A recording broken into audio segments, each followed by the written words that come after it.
tits, bitch.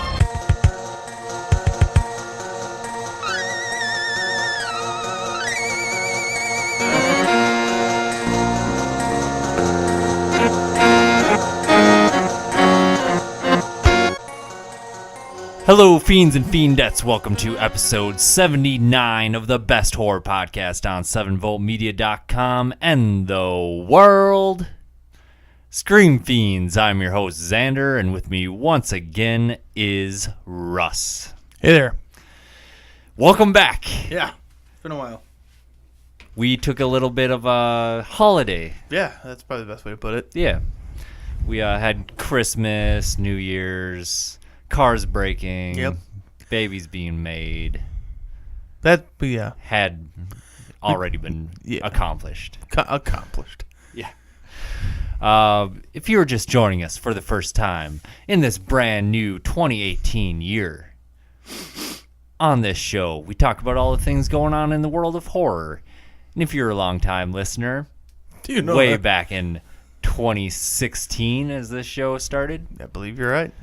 you know, this we oftentimes don't follow by. It's been a while.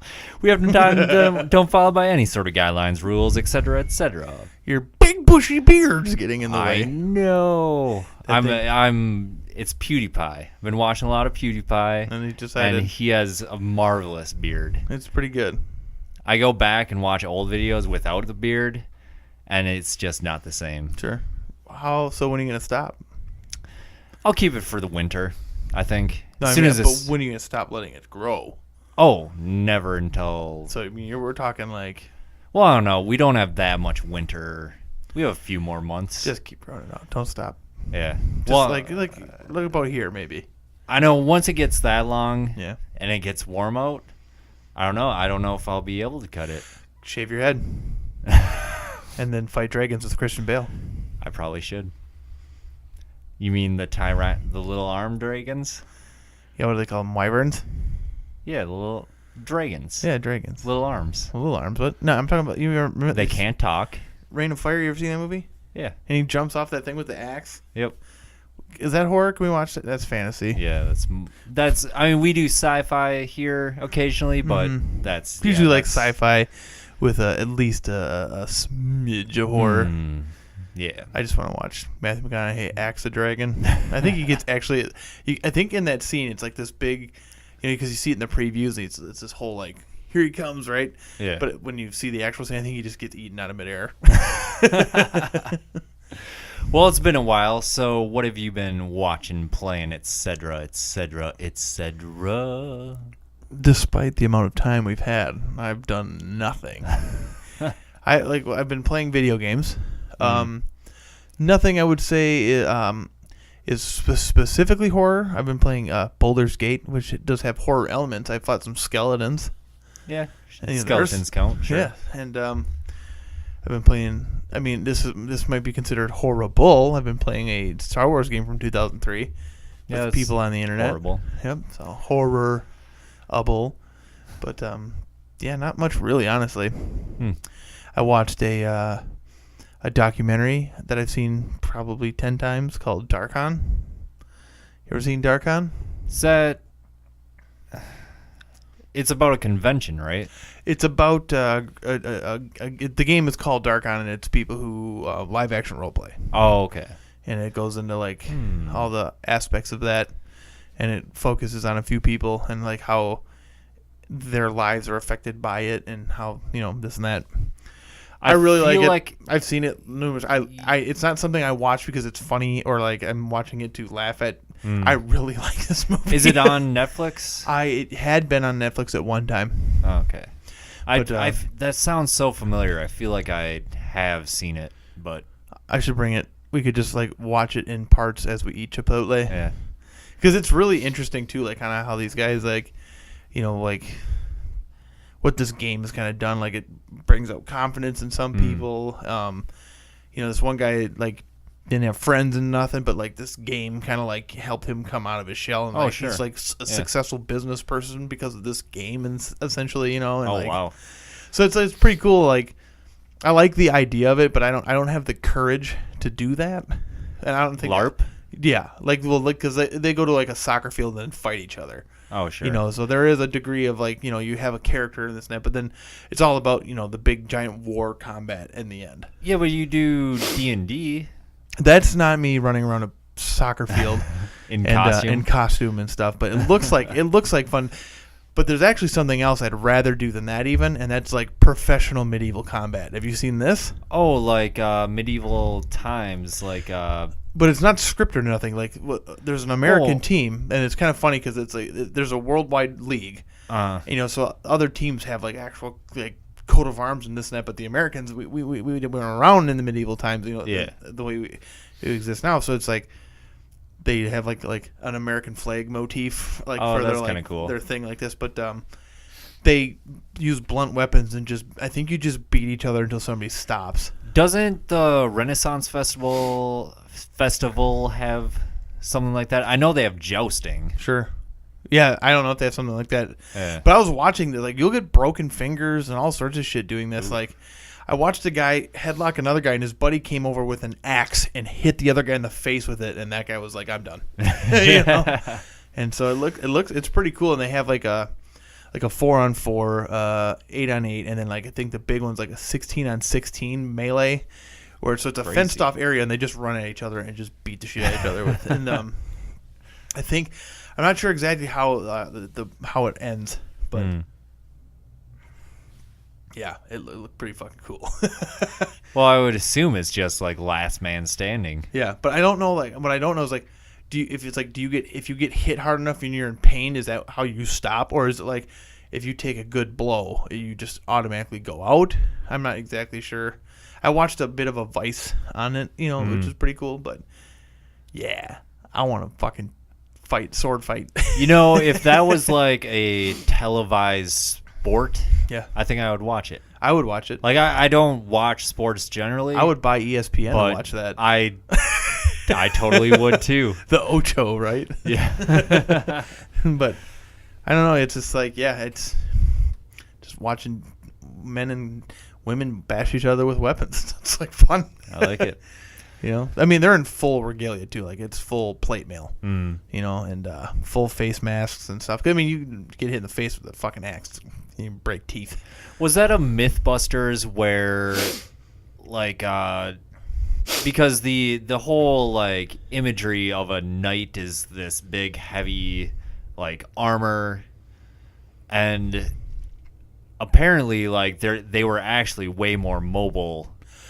I'm not sure if it was Mythbusters or not, but I read that myself because like the extent of my knowledge in armor was Dungeons and Dragons for the longest time, but when I actually started reading about it, you're actually more mobile in full plate mail than in other kinds of armor. So like, it's funny that your dexterity bonus is so low with full plate, considering these pieces are fit to you.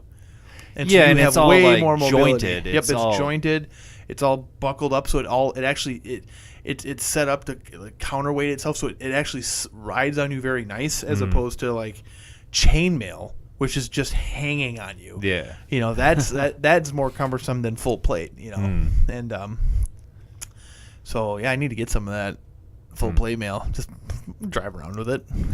Go to McDonald's with my full plate mail. Take a sword, see if it works. Yeah, I'll have a root ale and minced meat sandwich.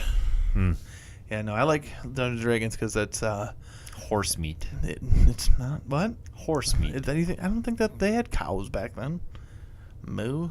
But yeah, I haven't been doing shit, so I feel bad about that. I don't even know where to begin. All right, so I guess I'll start with over Christmas. Went to a movie with my mom.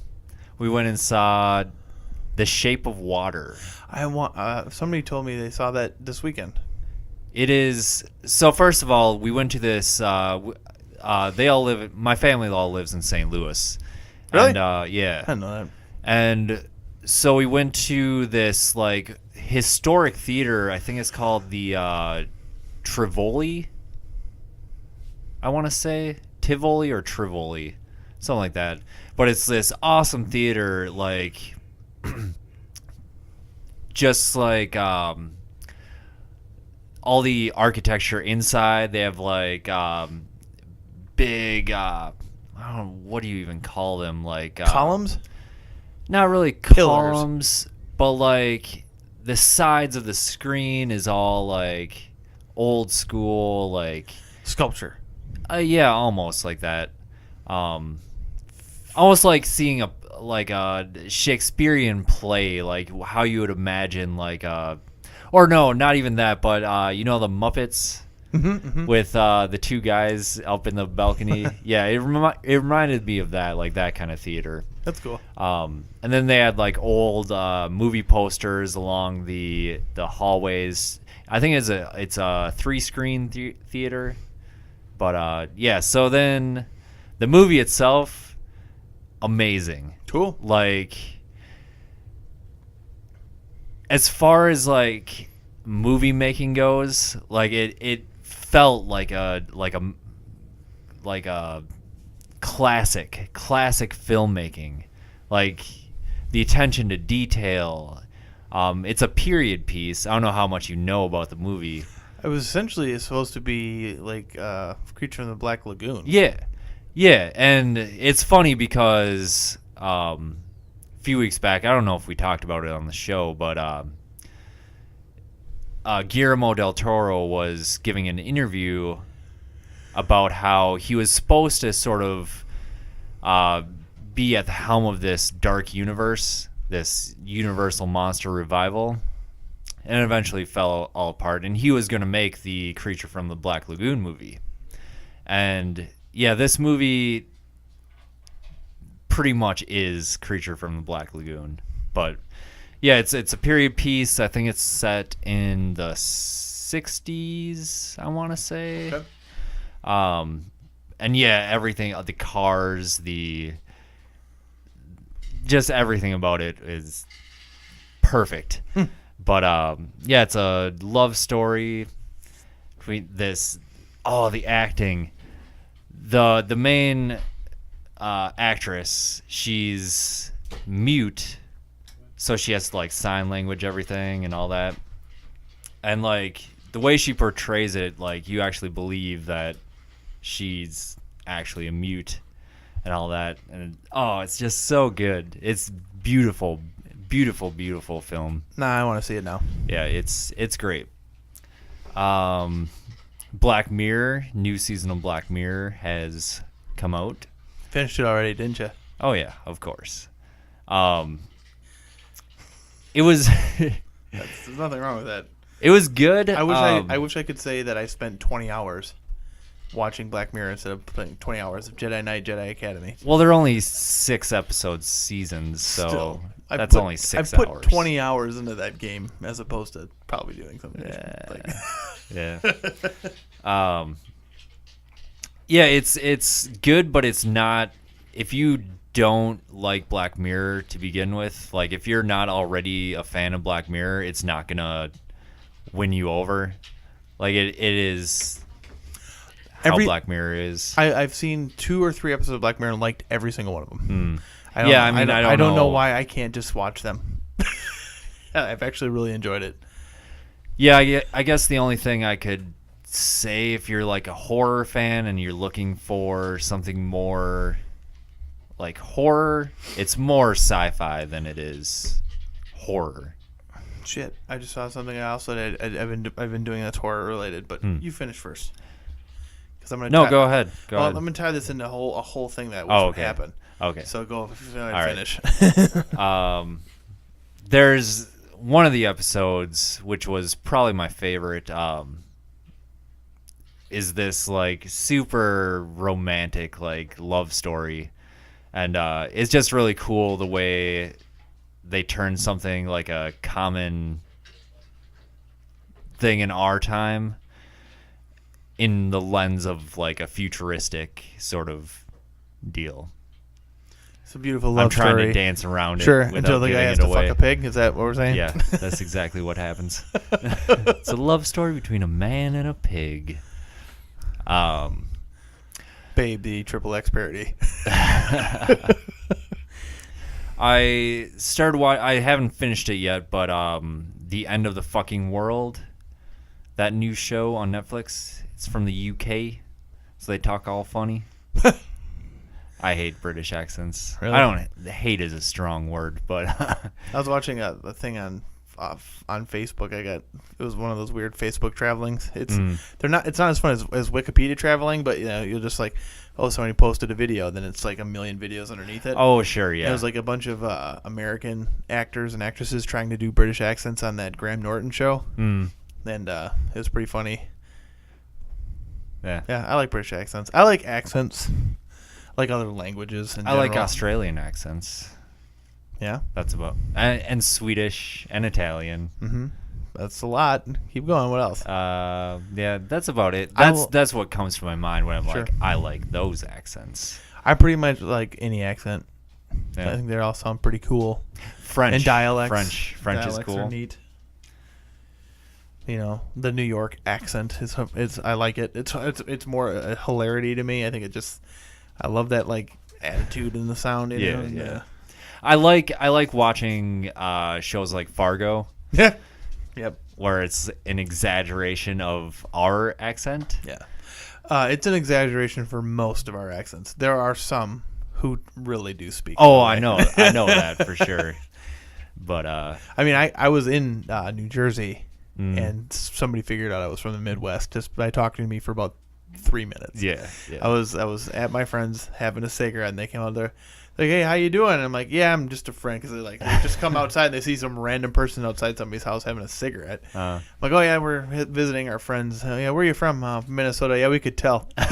And I love that, too. They're like, so are we all a bunch of assholes? I'm like, what? We're from, we know what people think about New Jersey. I'm like, no. I mean, if anything, I can tell you guys don't like to shop. They're like, no, that's true. We like to get in and out because we went to like a Target or something and people in New Jersey are in and out of shopping. It's not something they like to do. I've come to find out. I told them I thought there'd be more Guidos. They said no. They come out further down south and nobody likes them. That's not funny. But yeah. You ever watch Jersey Shore? Have you seen a single episode? I've seen clips. I guess that's as far as I've made it too. Yeah, I've never seen an episode either. I've seen clips where it's like if I'm watching cringe videos on YouTube, I've seen clips of the Jersey Shore, but I've never sat through an episode or like turned it on. Check it out. I know there's a Snooki. Yeah, and my biggest experience with Snooki is the South Park representation of her. Oh yeah, where Snooki wanted smush smush and smush smush. Snooki wants smush smush. I'm just like. It's like some weird rabid, cake-faced, rabid monkey dog thing that is terrible. Oh, yes. Oh, that whole episode, actually. Do you remember that episode? No, I just remember the smoosh smoosh. Yeah, so the problem is because like that's when Jersey Shore was getting popular. And so now these New Jerseyans are spreading across America, and they're trying to fight them off. So like the last scene is Stan and all them, or not Stan, but Stan's dad. What's his name? Shit. Stan Marsh. Oh my God. I can't think of his name, but they're the New Jerseyans are like coming into their town and they're fighting. They're like drinking and whatever and doing their thing, and they're shooting them. Like the South Park people are shooting them, so they call. He calls Arnold Schwarzenegger. He's like, "Look, we need help from California." He's like, "No, we don't have the resources to help you." He goes, "But after they're done with us, it's you. And actually, Nevada's between us. Well, then it's you. No, then there's." Then he goes, "Well, whatever you say, Mr. Geography." And then he hangs up on Arnold Schwarzenegger. He ends up calling Osama bin Laden. And the last scene is a bunch of like Boeing 747s crashing into the battlefield, killing all these New Jerseyans. And I was just like, I cannot believe. I mean, that's when like I figured at this point South Park was going to be done. Like Randy Marsh, yeah. I figured at that point that was it for South Park when they had that happen. The actual last scene is they're awarding Osama bin Laden a medal for helping them fight off the New Jerseyans, and then just a single SWAT team guy breaks through the ceiling and shoots him, and then Randy Marsh goes, "We got him!"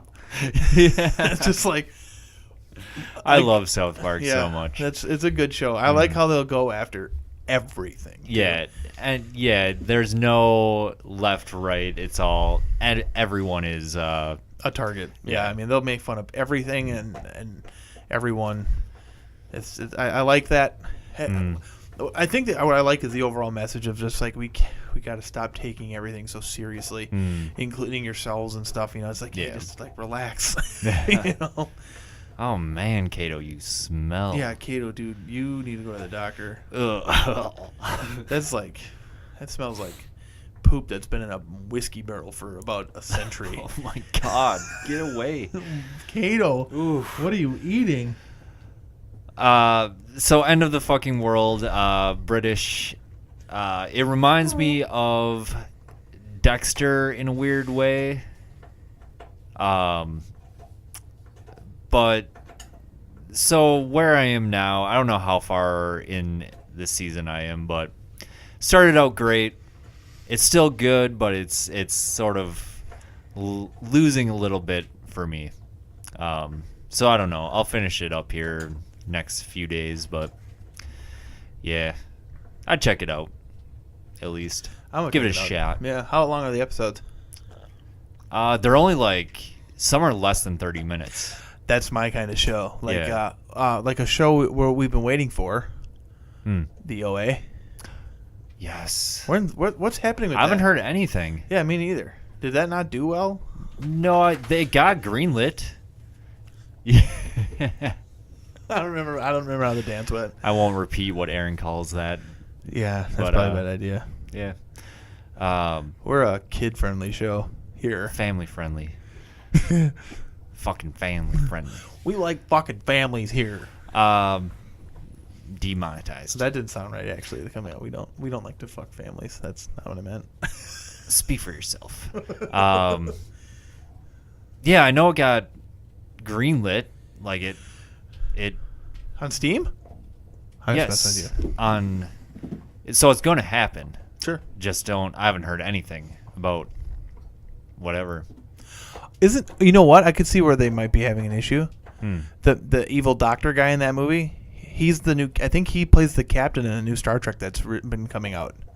The Quentin Tarantino one? No, that's the movie, the new TV series. Oh, Discovery? Yeah, he plays the captain. Oh. That guy is the captain of that. I remember the first time I saw that guy. Did you ever see Patriot? The Patriot? With Mel Gibson? Yeah, I think that's the first time I've seen that guy. And I'll have to use tactics that you might consider brutal. I can't picture that guy now, but he's the main bad guy who kills all of Mel Gibson's kids. Okay. So yeah, what else you been doing? Playing a lot of Prey. Ha! Yeah. The new Prey, not the old Prey. What? There was an older one, wasn't there? Yeah. And I want to say it's amazing. So say it. But it's just so buggy. So you give it a gold. If it wasn't so buggy, you'd get a platinum. I mean, when it's working, it's fantastic. It's like a horror version of Skyrim in space. Who developed it? Arcane. Okay. Who made the Dishonored games. Oh. And I'm not too sure on the development of this game. I know it was made as a sequel to the original Prey and then sort of got scrapped and Arcane came in and finished it or maybe remade it from the ground up. I have no idea how much of this game is the Prey 2. I don't know. But in any case, it's got that thing with Bethesda games where there's a ton of shit to pick up, tons of doors to open that you can leave open or not, whatever. So I'm assuming that's the case with why there's so much just Bethesda games are like bugs the game. yeah, glitchiness all over. It's like enemies will be stuck in one place, or they're what do you call that? Their routine, Yeah. Their trajectory path, their pathing doesn't work, so they'll like either move back and forth in one place or just stay put. So there's that. And then this didn't happen to me so this is my actual second shot at playing this game. First time I got stuck like underneath something because I tried to crawl away from an enemy. I got stuck and tried reloading my save, didn't work. And so yeah, gave up on that. But this time, nothing too serious has happened. Just like I said, enemies. No game-breaking glitches? No, not really. There's a glitch in the Donkey Kong Country with something where you have to do with a rhino and a barrel on a elevator. And you can start doing crazy shit in the game, but it can actually fuck your game up to where it becomes unplayable. Ooh. You have to be careful with it somehow because it will break the game completely, like all the way through. Because I think it was because it only had one save file or something. So if you corrupt the save, you keep loading into the broken game. There's nothing you can do. Huh? Something like that. Yeah, this has nothing to do with horror, but I heard that Donkey Kong Tropical Freeze is coming to the Switch. Yeah, I've heard it's a great game. Which is cool because I was never going to buy a Wii U, so... I've heard only good things about that game, especially the soundtrack. I've always liked Donkey Kong games. I liked them too. Or Donkey Kong Country, I should say. Sure. I have one and for the the old Super... Donkey Kong. I have Donkey Kong Country for the Super Famicom. Oh, cool. Yep. Got it so in the there's box. Prey. I've probably spent like 20 hours in Prey at this point. Okay. Lots to do, lots to explore, lots of side quests, lots of looking in drawers for scrap that I can break down and craft bullets. That kind of stuff. Yeah. What else? Oh, I watched Jigsaw, the newest 8th Saw movie. And I know you're not a big fan of the Saw series. I've seen the second one and part of the first one. I liked the idea of the first one and like the story and stuff, and everything after that is a shit show for me. I actually just ordered the Saw collection 1 through 7. So maybe we should do a Saw-a-thon. Sounds like a good thing to do. 7 episodes of Saw movies. That sounds like a great idea for those days I can't be here. Yeah. I've never cared for them. The first one I like. First one is I've seen most of it. the best. I'm Yeah. trying to remember actually how much I've actually seen, but like I've read the plot and I like the plot. Yeah. I thought it was cool. But then the second one is the one that I saw. And I watched it and I walked away from it's just a shock fest. It's like, ooh, look what we'll do this time, kind of a thing. It just felt dumb to me. Yeah, I mean, the second and third, I actually don't know how far in, but they introduce Amanda, who is actually in the first one. She's like a survivor of that jaw trap. So Amanda becomes a more pivotal role, and Well, because she basically Shawnee works with Smith. Jigsaw at this point. yeah, Because she helps him. So she goes through it again in the second one, but she's actually working with, him to do this. yeah, yep. And the needle pit. I remember that. Oh yeah.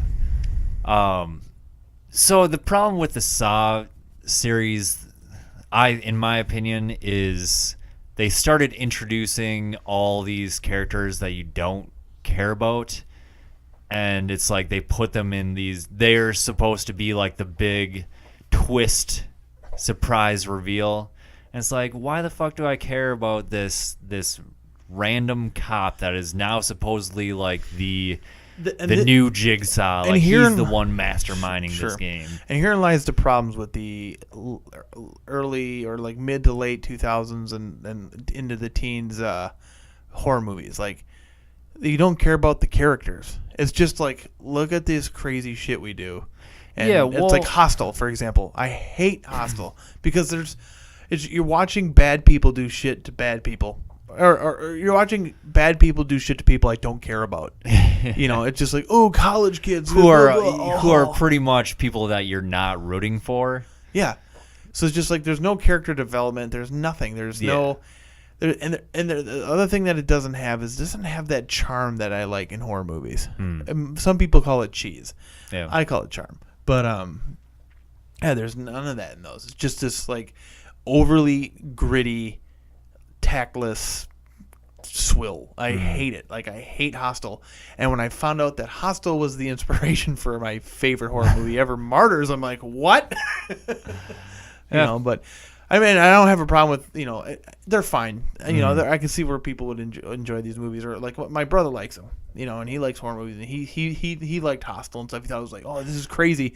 For me, it's just like, I think it's like the nerdy fantasy dork in me that's just like, I need more I need more than it actually needs to give. Well, and I like all the Saw movies for the most part. Even when I think they're dumb with the character twists and all that. And the Hostel movies for precisely that reason, because they are just like something gruesome and brutal, and it's basically like the equivalent of like turning some show that you don't really care about on just to have something on, like background movie. I mean, they're just entertainment. Yeah.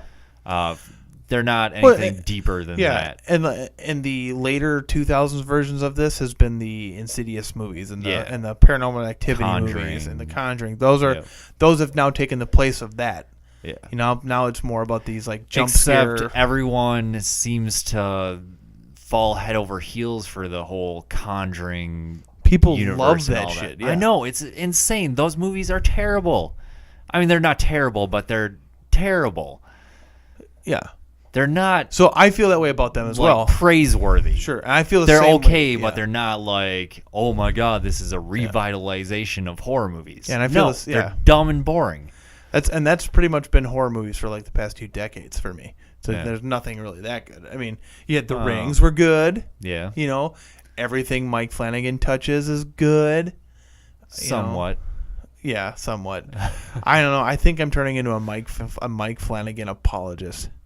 Kind of like, well, I bet you if I go and it. see The Last Jedi, I'll be like, it wasn't that bad. For the first month, I'll apologize for it, and then I'll be like, yeah, it's fucking terrible. Wait, Mike Flanagan again had something to No, do? I'm just talking about how I'm an apologist on things that I like. When it comes to stuff that I'm passionately in, like if Dark Souls 4 came out and let's say it was utter trash, like bad, I'd probably be like, no, it's fine, it's great, it's a great game, and I'll lie to myself that way. How do you feel about Dark Souls 2?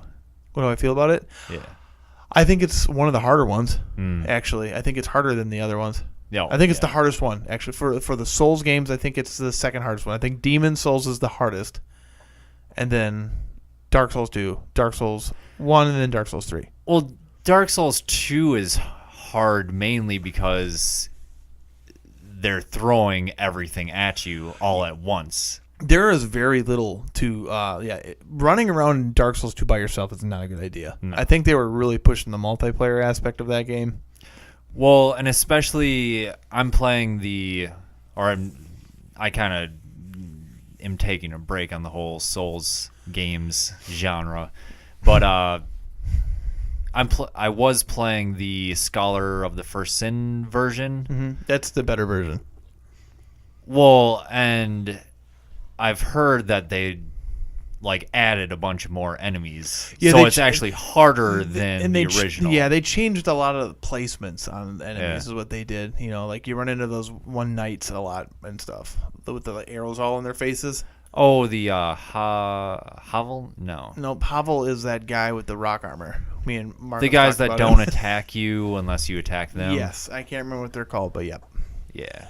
And then you can fight Ornstein right away too in that, and then in that one, you remember the Ornstein Smough fight. Yeah. Speaking of Dark Souls 3, or Dark Souls and Ornstein, we could use some subscribers on our Patreon because there's a $600 Ornstein statue that I want to get. So if we could get a donation for $600, we will sit it right here. I'll bring it. Right I'll bring it here. every week and set it right here, but Okay. it's gonna stay at my house. Oh, sure. Okay, we can work out a joint custody. All right. Yeah. I'll bring it, and then on the following week I'll then take it home. Okay. And then I'll forget it there for the rest of your life.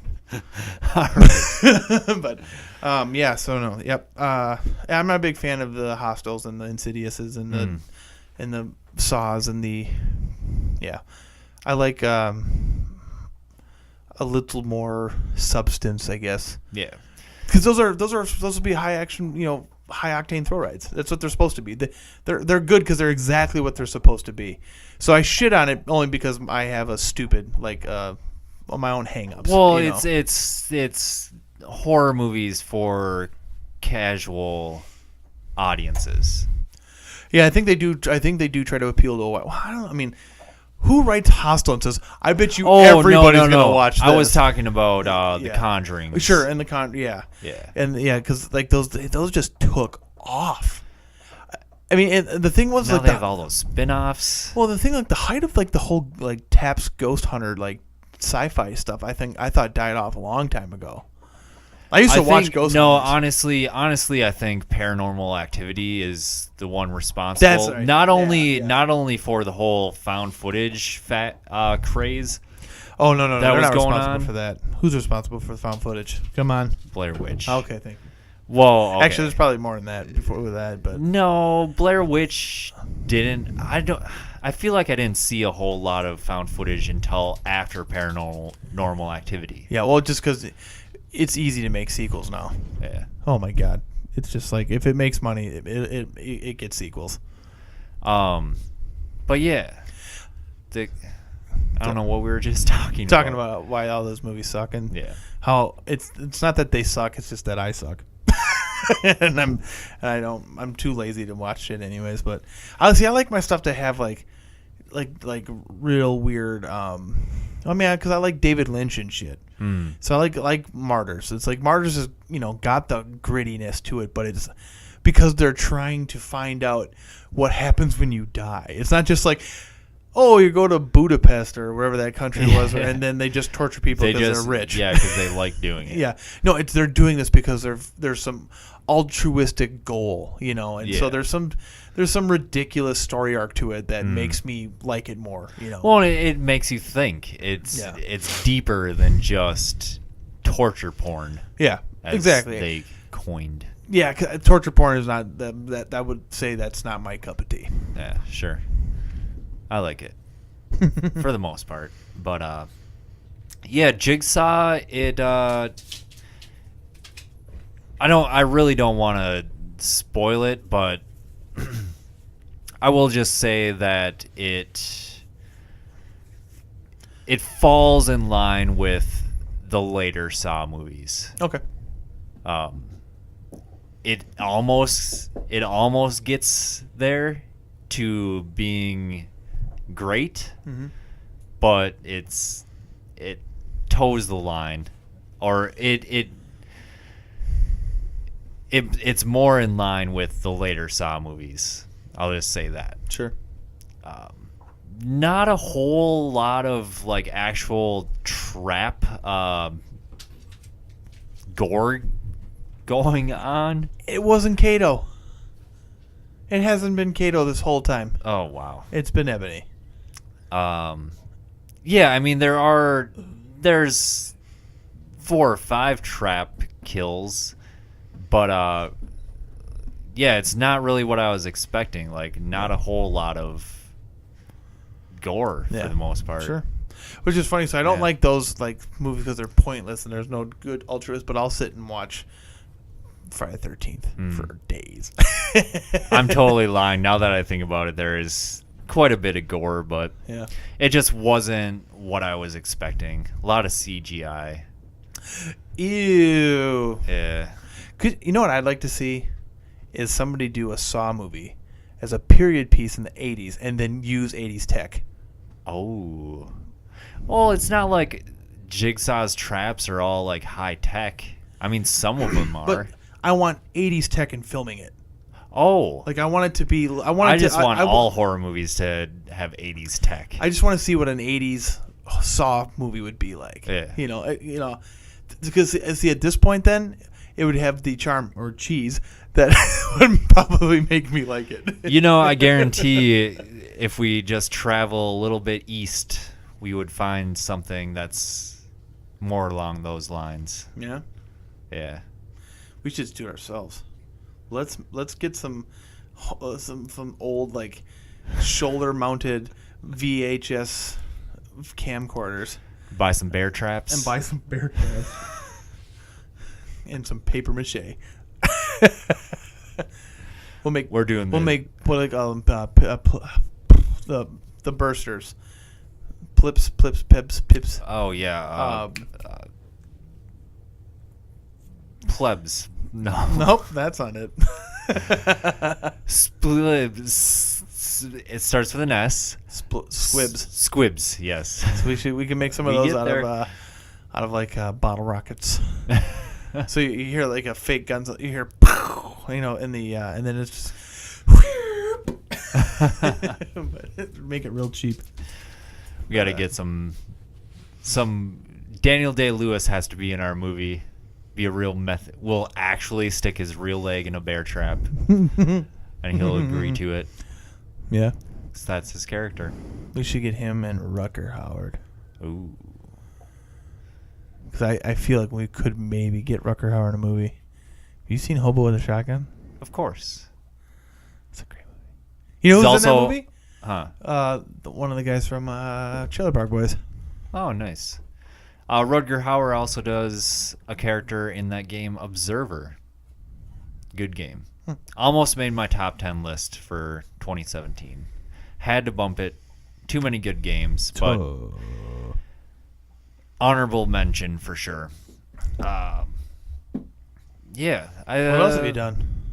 So, speaking of the East, I have been playing this game called Schoolgirl Zombie Hunters. Schoolgirl Zombie Hunter. Sure. Yeah. It was fun? Yeah. Yes, depends. So it's made by Tecmo?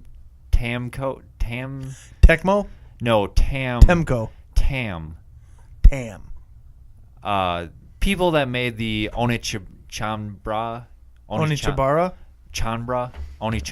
series of games and the Senran Kagura. I thought that was made by Marvel. So maybe they Tamsoft Corporation. Okay. Yeah, I think they made the Senran Kagura games. Anyways, they're very similar if they did not. So yeah, basically you play as you can choose one of 5 schoolgirls who... Oh, they made Battle Arena Toshinden. Who shoot zombies. And you can take their clothes off, and the zombies are attracted to their clothes, and that's about it. Bunch of different modes, just basic kill all the zombies stages, key card stages where you have to collect key cards and all that, defend stages. Yeah.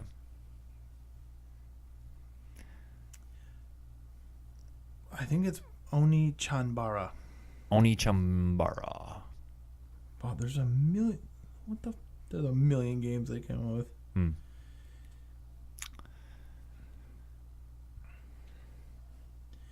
They did Alien Crush Returns. Ooh. Yeah, Onechambara's Bikini Zombie Slayers. Yeah, so if you're familiar with those games, it's that's what you're getting. Mm-hmm. The one thing that bugs me about all these games is I wish they would just go all in. Don't hide anything. If you're gonna be pervy, just be straight up pervy. Like So you just want to see the nipples and stuff. yeah, Yeah. exactly. Do God, what is that game?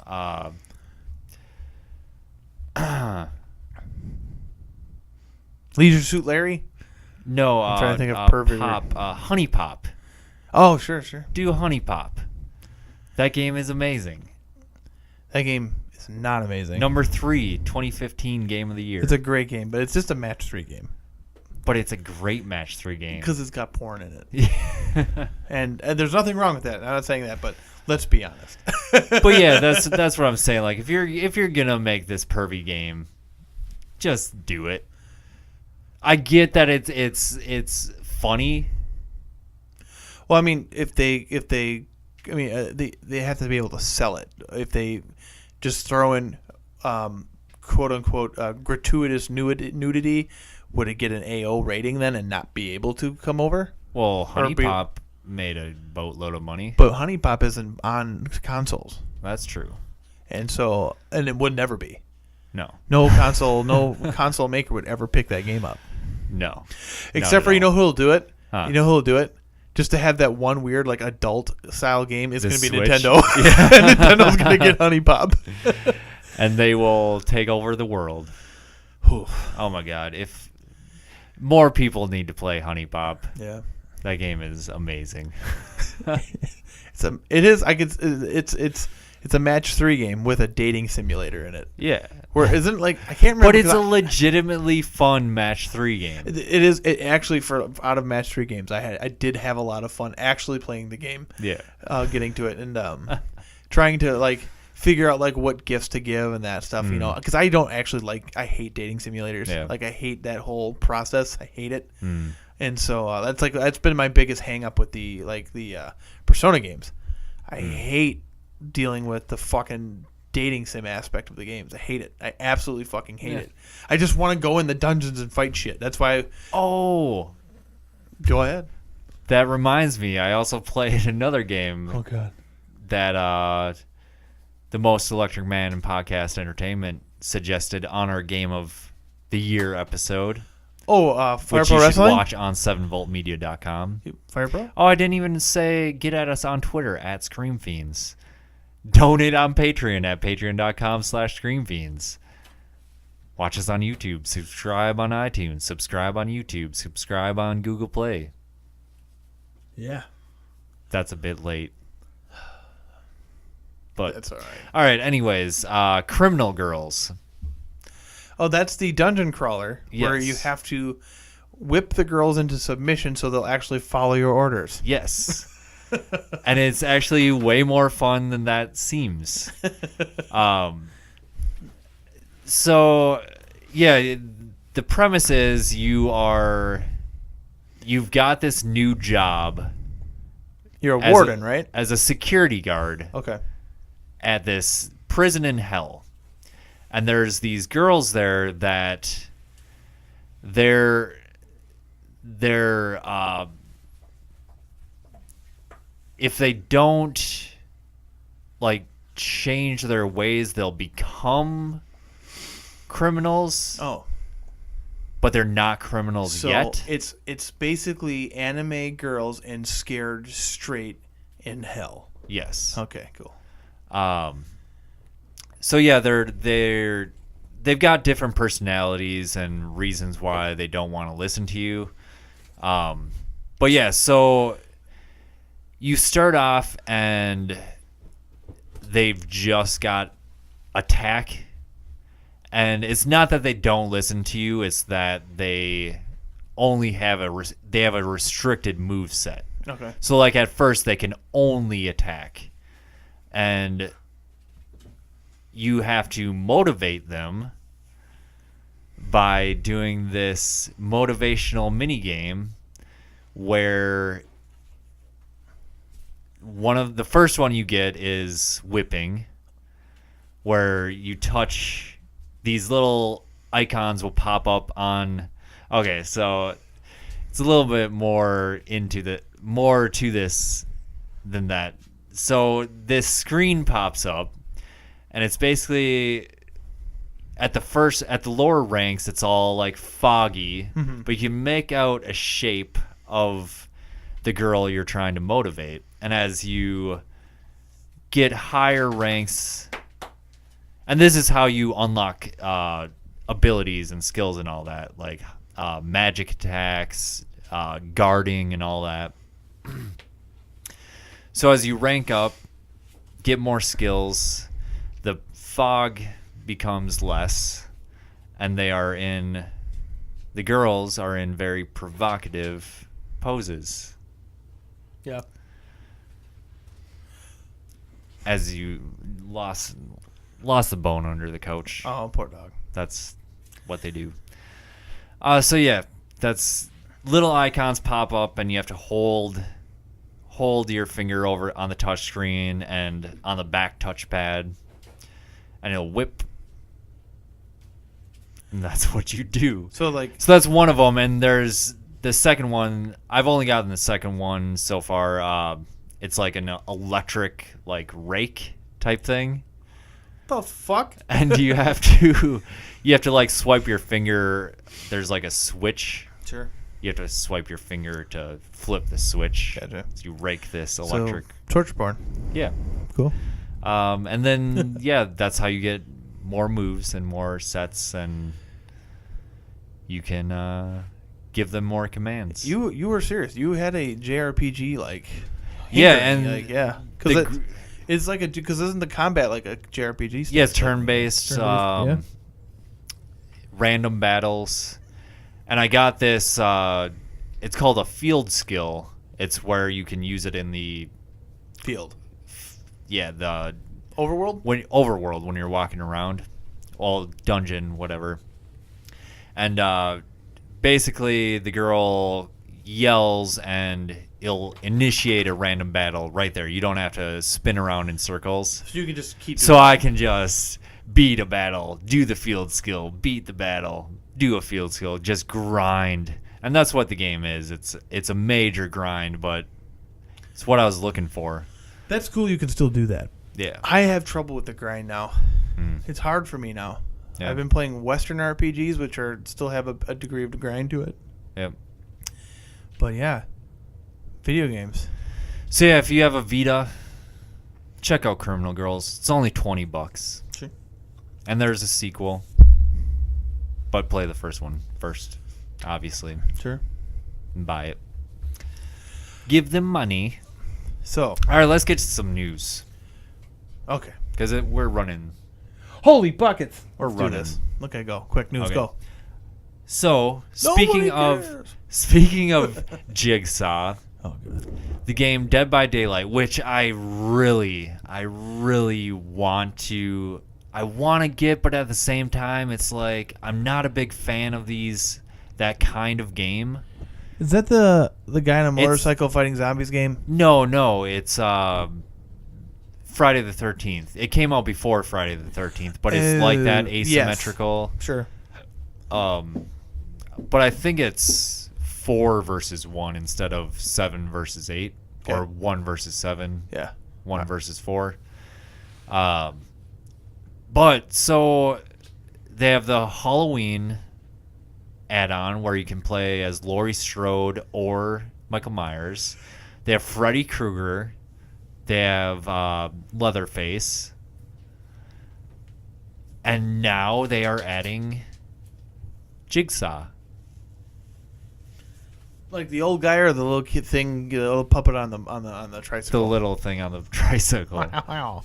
So I don't know what the move sets are going to be or anything like that, but I feel like I need to get this game. Yeah. It's like, come on, Freddy Krueger, Michael Myers. Don't you got the GameFly?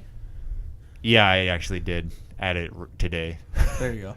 I should have just bought it because it was part of that holiday sale on the PlayStation Store. You know what you need? I was like, I know I'm not gonna like this game, but I feel like I need to have it. Yeah. You should. You know, did you ever play the Manhunt games? I have Manhunt on my PS4. What? Did they released it on PS4? Well, it's a PS2 classic. Oh, okay. There you go. Yeah. There you go. I remember when they were doing Manhunt 2 for the Wii, and they were supposed to use the Wiimote to like do stuff. Yeah. And then they're like, well, you better Controversy. Better not let that happen. So yeah, that Monster Hunter is gonna come out though shortly, and then that's it. And that's it. So I feel like we might be taking another break. We might be taking a Destiny break when Monster Hunter comes out. What we might have to do is a couple via satellite shows. Maybe we'll see. You're gonna have to come get me then. You're gonna have to come drag me out of my house, kicking and screaming. No, I'm gonna kill this Rathalos. Leave me alone. So a movie that we are both of us are greatly anticipating. Oh my God, yes. Todd McFarlane's Spawn. Oh, that's what you're talking about? Has begun casting. Shut up. So this is going. It's happening. It is happening. Who's Spawn? Ice Cube. That's who I pick. That's who I pick. Oh, that's not actually happening. No, they haven't actually cast anyone yet. No, it can't be Ice Cube. Why not? Idris Elba. Idris Elba. No, I can't be him either. He's too old. No, he's not. He's too old. Can't be Idris Elba. Maybe the kid from Get Out. Michael B. Jordan. Huh? Michael B. Jordan. Who's that? He's the guy from that movie where Get he Out? gets shot on the train. Shot on the train. The fuck? I'll just look him up. And he played the flame, the human flame, human torch. I didn't watch the one. Fantastic Four. And wasn't he in that other superhero movie that was like found footage? I can never. Black Panther. He's the guy. No, he's not. No. Why does it say Black? Wait, he's in Black Panther. Yes, he could be Spawn. Yeah. He's young looking. Oh, Creed. He's Apollo Creed's son. Oh, fuck! That was such a good movie. I liked Creed a lot. Really? I did. I liked Creed a lot. I'm a sap for boxing movies. Yeah. And I'm not a person to go to ask for. I'll tell you, if it's a boxing movie, I probably like it. What's that movie with the brothers? The Brothers. Super Mario Brothers? What? No, the boxer. Well, they're Brothers? like UFC. Oh, with what's his face? Venom. Tom Hardy. Tom Hardy. Yeah, I don't know what that's called, but not a big fan. I'm not a big fan of the UFC. Oh, okay. I like UFC, watching UFC, but I don't like UFC movies. Don't do it for me. But no, Michael Bakari Jordan, I could see being a good Spawn. Yeah. Shit. Who else? Who could be Al Simmons? Ice Cube. No. Cold Iron Studios Mm-hmm. is making an Alien MMO Lite.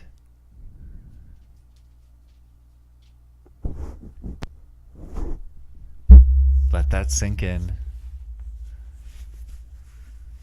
Basically, Destiny in the Alien universe.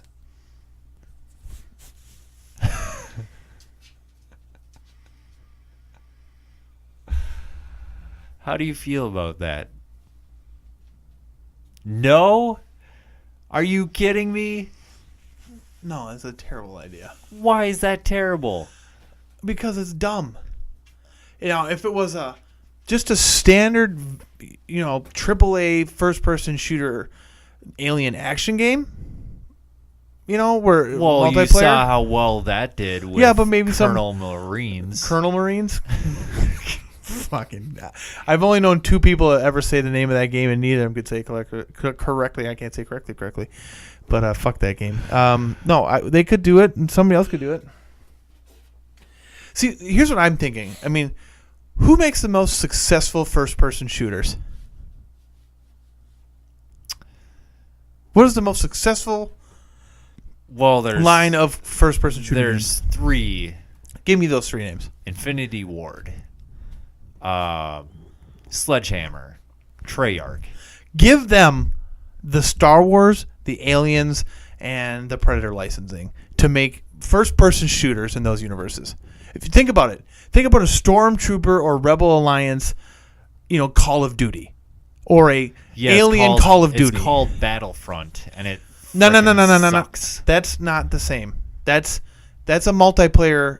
That's a massive multiplayer. Fight each other in the field game. I'm talking about the story mode style games from the Call of Duties. But, Battlefront 2 has a does it? Oh, I had no story idea. mode. But it is EA though. Yeah. Well, it's DICE, who aren't bad at making games. I mean, I liked Battlefield Bad Company 2. Yeah. But all the other ones were. I do like the shooting mechanics better in those games than Call of Duty. The Battlefield shooting mechanics. But as far as telling a story and doing crazy shit, Call of Duty does it better. I mean, think about Infinity Warfare, which only you, me, and Marcos like, but or Infinite Warfare. Yeah. We love the story mode in that. Yeah. Think about having them try to do a Star Wars, a Star Wars battle story. Yeah, but why are you knocking this studio? Because it's a massive multiplayer game. That's why.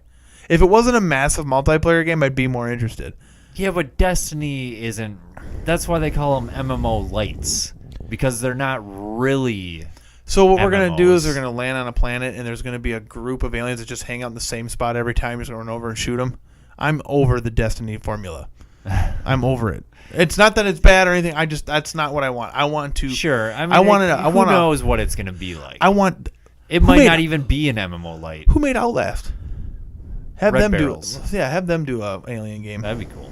Oh, see, then you got Alien Isolation. Yeah, we've got Alien Isolation. But I don't think that. I don't know. I mean, Whatever. I don't know. I think it's going to be awesome. I think it'd be cool to have a multiplayer Alien Isolation. That's what I think would be a better idea. That defeats the purpose. Why? It's called Alien Isolation. So then it's called Alien Group Therapy.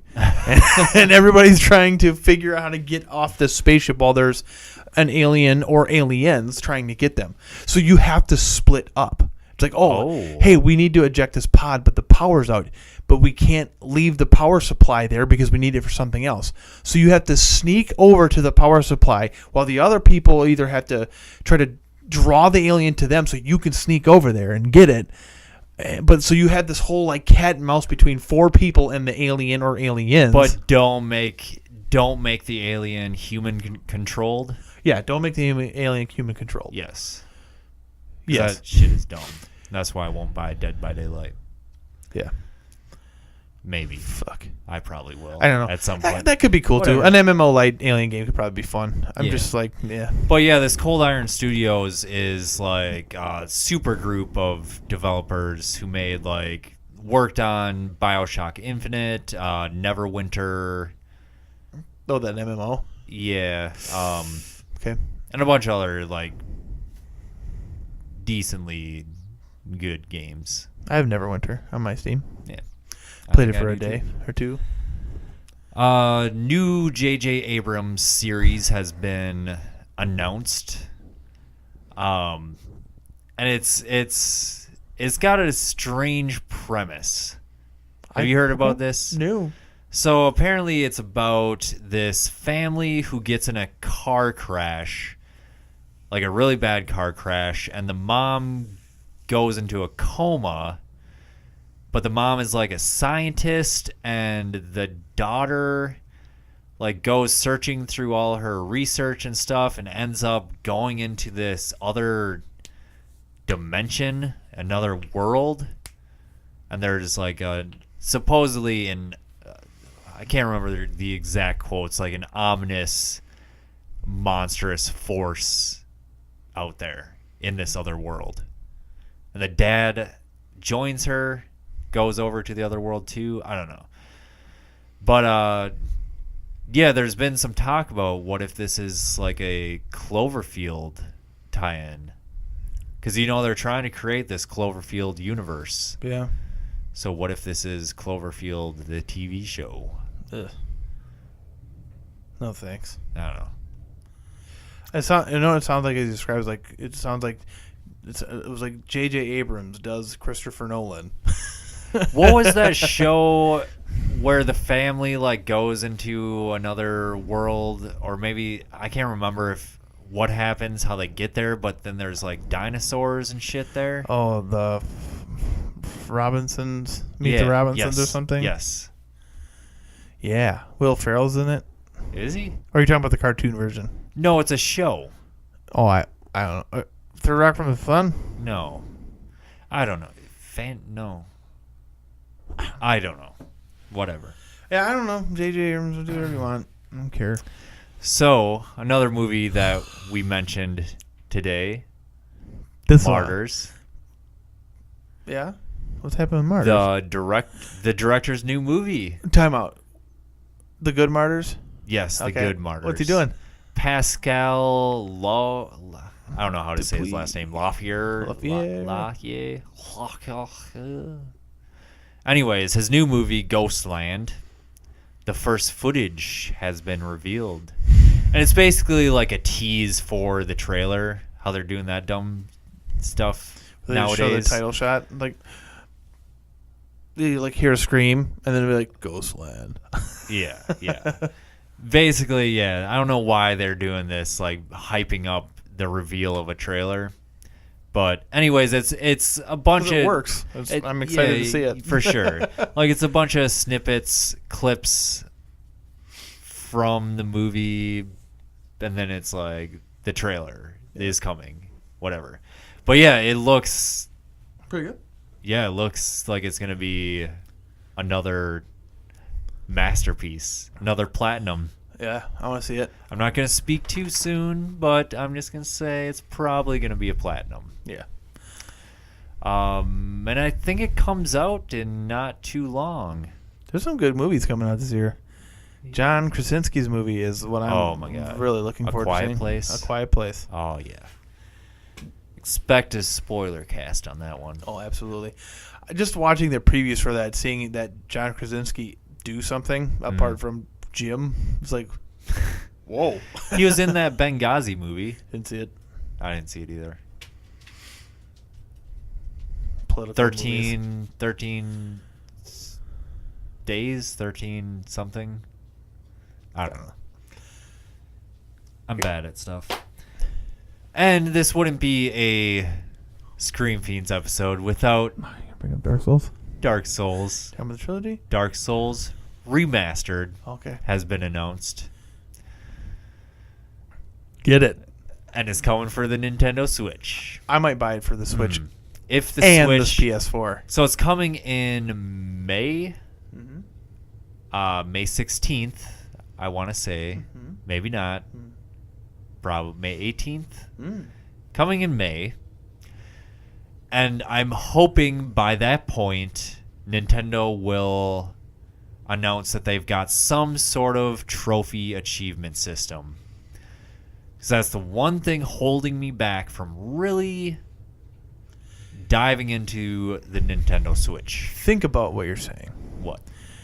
You're not playing video games because they don't have a trophy system. Yes. That's really weird to me. Like, it's like, that is, like, what if it is like... Because it's like a... It's like a stat tracker.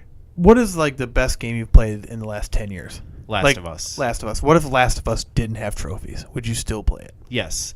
And so I'm playing Mario. Yeah. I played Zelda and hated it. But if it had a trophy system, I would play more of it. Fucking dumb. But I'm playing Mario, and it's great. Yeah, it's a great game. And they don't have trophies.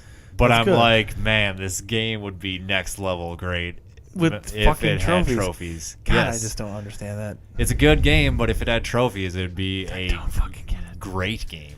I don't understand that mentality at all. I don't think it's wrong. Don't get me wrong. I don't think you're wrong. I cannot relate to that. I mean, all. it's exactly what they're achievements and trophies. They're milestones that you accomplish in a game. Yeah.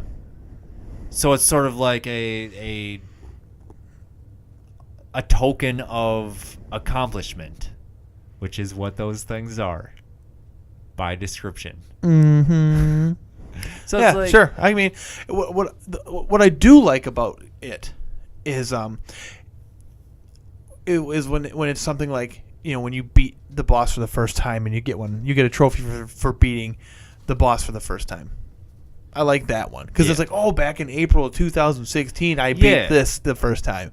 I don't mind that aspect of it, but it's the artificial lengthening of games that it does, where it's like, get every single weapon in the game. It's just like, so you're playing this game to fulfill these trophies, and it's just like, for me, it's like, I don't have, and it's okay to do. Now, don't get me wrong. Going and hunting down all of these things in the game to get trophies is absolutely 100% okay. Yeah, and it is an artificial lengthener. It's just, for me, it's just like, I don't need that to feel accomplished in the game. Like, sure, I mean, it's also like the best of both worlds. Like, you don't have to play the game for the trophies, but for people like me that like the trophies, then my contention, I have them. Yeah, my contention isn't that there are trophies. It's that the necessity for trophies. That it is a necessity because there are people that are just like me that like to get these trophies and achievements and all the Steam achievements, all that. So it's like, it just adds more to the game if they're there, because I can play through a game and beat it and that's fine, but if there's also a bunch of other shit that I can do to earn these little extra rewards, then that's going to make the game better for me. Sure. But what if those things were still in the game, but you just didn't get a reward for it? I was going to say, like, Nintendo is pretty good about putting those kinds of things in the games, in their games. Take existing games that have these. For example, Nier, with the 26 different endings, and you get all these trophies for these endings, and you get all this and that. Say the trophies weren't there, but all the extra stuff is still there, and you can still go after and get it. It's just you don't get any... You don't get a thing for it. A little ding for it. Yeah. You know, so let's say my point, like, what I'm trying to gauge is how important are these to you. So Nier comes out on the Switch, and it comes out on the PS4, right? It is inferior on the Switch in all ways. Yep. But the Switch, for some reason, gets trophies for it. But the PS4 version didn't get trophies. Which one do you play it on? And it's 4K adjustable graphics, beautiful on the PS4 on a 4K TV. Is like perfect looking. Everything, and they have all the same content. Everything is there except for the Switch's pixelated bullshit version that, you know, you have to use motion controls with that don't respond well. Has trophies. What do you do? It would depend on if I'm heavily invested in the. And I'm asking you a hypothetical that will never happen. I know. So it doesn't really matter. I know. But I don't think so. I think trophies are a good thing. I think they're fun. Yeah. I don't pursue them because it's for me, it's like I think it's because of, like, I have a library of games that I'll never get to, you know, and so it's just like I don't have any interest in getting trophies. So I beat it, I'm moving on to the next, you know. Except for Nier, which I did play through. I tried playing through again because there's more story. So, holy shit, let's go. I know. All right, that's enough. We don't need to mention Dark Souls. It's happening. Dark Souls Remastered is happening. I think as long as we just say Dark Souls every episode, we've hit our quota. Yeah. All right, so let's get to this episode's movie of the week is 2016's or 13's Before I Wake. I am always with you. This movie is starring Kate Bosworth as Jessie. You may know her from Blue Crush. You might. You might. You also if might you're know as her. Old as us. You might know her from The Warrior. The Warrior. I think that's what that was called. The Warrior's Journey or The Warrior's something, where that like ninja assassin guy comes to America and teaches her how to fight. What? You ever seen that movie? No. Oh boy, it's pretty good. It's got some good action in it. I don't know if it's not good, but it's got some good action in it. But Mr. Thomas Jane as Mark. You may know Thomas Jane from such programs as Hung and The Punisher. The Punisher. But, you know, he's got long hair in this movie, so I mistaked him for Christopher Lambert for a second. Yeah. I'm like, is that Raiden? I don't know what's going on with his hair in this movie. But yeah. Jacob Tremblay as Cody, who is a child actor. He sure is. And Annabeth Gish as Natalie. She's the therapist, or not therapist, child giver life away. Services person. She gives the children away. Want a kid? Here you go. Yeah. Hey, you want a baby? You may know her as Trish from SLC Punk. My favorite character in that movie. Yep.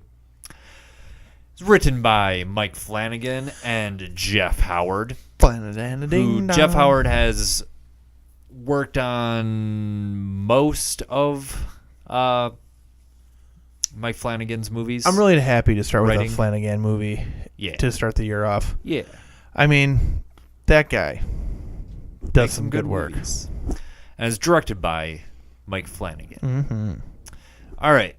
So, this movie starts out. It's a boy sleeping.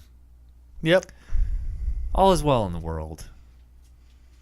Until his dad comes in with a handgun. And his dad's played by some guy from Romeo and Juliet. Yeah. I recognize his face. Yep, and he's like pointing it at Cody, the kid. Mm-hmm. And then the door flies open. Well, you hear screeching in the hallway. And he's crying because he doesn't want to shoot the kid. Yeah, he's... And he can't. He doesn't. And there's no context, so you don't know what's going on here. Then the door slams open, and you hear the gunshot, and then the boy wakes up, and everything's okay. Well, not okay, but everything stops. Yeah, he shoots out at the door. As the door flies open, he shoots out there. Yeah. And, then we get a scene of... Mark and Jesse at the adoption place. Yeah, they're going to get a new kid. They're going to get a new kid. And they do. Yep. Doesn't seem that hard. Yep, and so they get Cody. Then we get a scene of because nothing's revealed right away about their child stuff going on. Then you see Mark drilling in handles around the bathtub, for helping yourself get in and out of a bathtub. Yeah.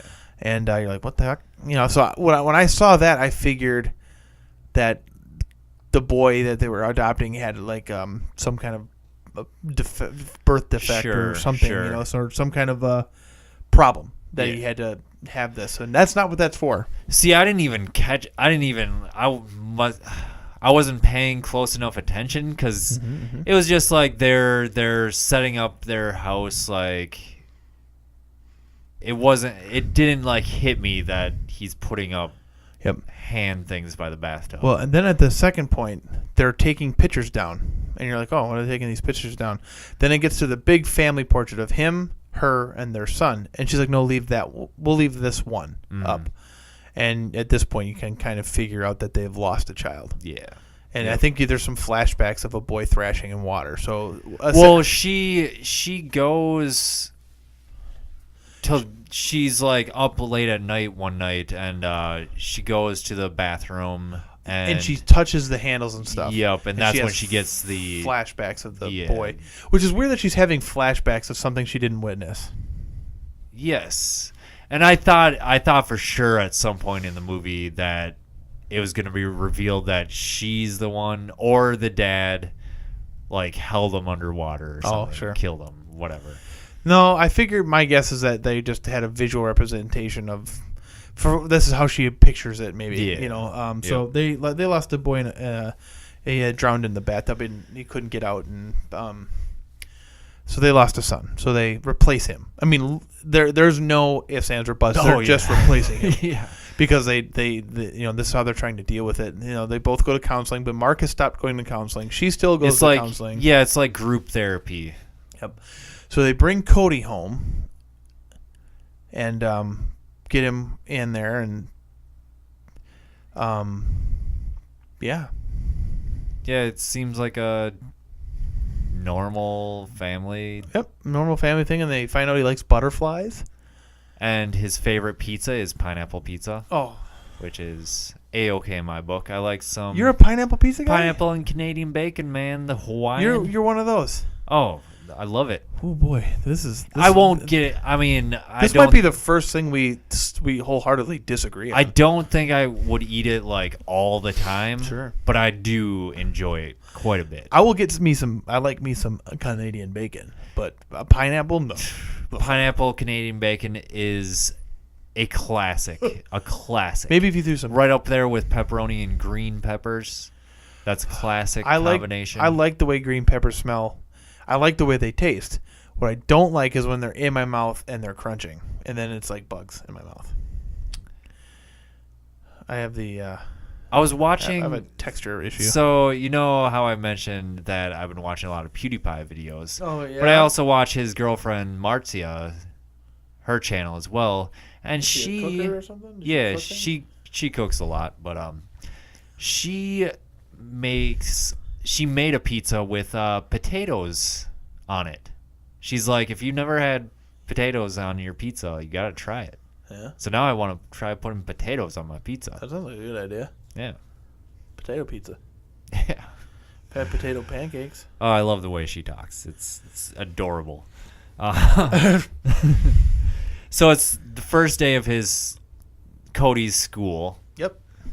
and Drawing butterflies. yeah, he's found a. Well, no. Before that, though, we have the first incident of butterflies in the house. Oh, So the first night yep, he's he's talking about butterflies with Thomas Jane. Thomas Jane's taking right to this kid. Everything seems to be going good. Yeah. Then they're staying up awake, and all of a sudden butterflies are flying around the house. Like, oh, where are these coming from? So they're trying to catch them, but then one of the butterflies bites Jess. It's all black and Yeah, it looks like a moth. scary almost. looking. And then he wakes up, and they go away. Did you notice when that black moth thing was on her finger above on the ceiling? It Was started like well, the ceiling sort of like span with some darkness, Yeah. and then when the camera panned, you could see Cankerman. yes, You could see Cankerman. Slender in the beginning. Man. He looked like one of those gray aliens. Gray alien, You know, yeah. not Slender Man. Slender Man is tall and wears a suit, Yeah, sure. but he's very professional. But there's something you don't notice. That actually 'cause I didn't happened notice this. after the first day of school, by the way. This is one of those things that Mike Flanagan does too. Mm. If the first time you see the butterflies, pay attention. They don't have the antenna. Then he's drawing the butterflies at school, and the girl's like, "Your butterflies don't have any antennas." Here, so she draws antennas. From then on, when you see butterflies, they have antennas. Oh my God, that's Mike Flanagan's the best. pretty. I like Mike. That's Flanagan. a pretty amazing You know, attention to detail right there. Mike Flanagan. Yeah, that I like that guy. That's cool because I didn't notice that at all. I love when you miss things. In I a mean, movie. because they do have that shot of a butterfly with the antennas. Yeah. And now that you say that, it makes total sense because that girl at school was like, "Why? Hey, why kid, what are you, dumb?" That's not what she says, but so yeah, and then also, we meet a bully. Oh yeah, stupid face bully. He's got Stupid kid with the stupid face. He's not as good as that bully like Brad kid that was in The Office, Meredith's kid. Oh yeah, and he was also the Brad in It's Always Sunny in Philadelphia. That kid. Oh yeah. Oh, that kid is so good at being a bad kid. You know you're ugly. That kid's good, but it wasn't that kid. But that kid got caught in the working shed area, and then blah blah blah. So we meet him a little bit later. Yep. We get to know him again. And also, Cody has this special box that at first, when they first bring Cody over to his new house, he's very hesitant to give over his box or let anyone touch it. But then the mom goes through it, snoops through his room, goes through the box, and she finds a butterfly book with like all the different kinds of butterflies. And then underneath she finds a bottle of like caffeine pills. Yeah. So this kid, something's up with his, he wants to stay awake. Then we get the butterflies, the Slender Man. Then we get like she sees like a shadowy version of a kid running around the house.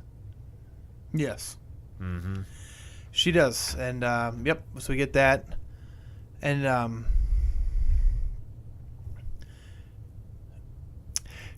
Well, he comes out of the shadows at first, and it looks like their boy. Remember, because it was really creepy at first. And then he disappears, right.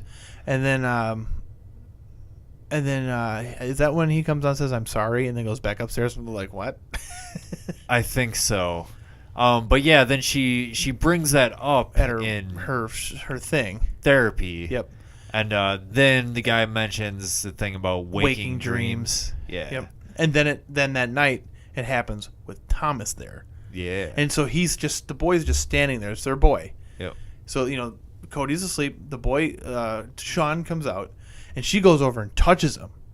Yeah, and so The it reason- sets it up pretty well because Yeah. they show you the family picture first, and then when the Sean actually shows up, he's got the same expression as in the picture, and it doesn't change. Yeah. So it's yes, it was creepy. At the same time as Yeah. it being kind of like neat, but So yeah, they both touch him. So he's actually a physical Manifestation. manifestation. Yes. Which they touch the butterflies as well. Obviously, the one bit her, and Tom Jane traps one in a glass, and then it disappears. But so yeah, and then Cody. That's when Cody comes down and is like, "I'm sorry." So he's aware of what's going on. What his that dreams do, yeah. when he goes to sleep. Yeah. So that's with all the caffeine pills and stuff. He tries to not sleep. Yep. And then when he does sleep, things happen. Yep. So then we get some manipulation from Jesse. Yeah, She's Thomas using. Mark just straight up calls her out for abuse. Yeah. And what she does is she shows him videos of. She goes because she says, "I wish we could have heard him speak." Yeah. So they show Cody a video where he talks. It's a Christmas video, and sure as shit that night they have the dream comes up. He's dreaming again, and they essentially get to relive Christmas with Cody. Yeah, Christmas tree shows up. Yep. And she gets to do her Eskimo kiss with him and everything. Yep. And yeah, as they're watching the video, she even says to Cody, you see how he does that? Just so he gets the mental yep. image down. And then they fight about it. Thomas Jane's not happy that she did that. Yeah. And then do we start getting the scary stuff? Well, we get the monster who looks like a real life version of Jack Skellington. Mm-hmm. That's plus a gray alien. Yeah.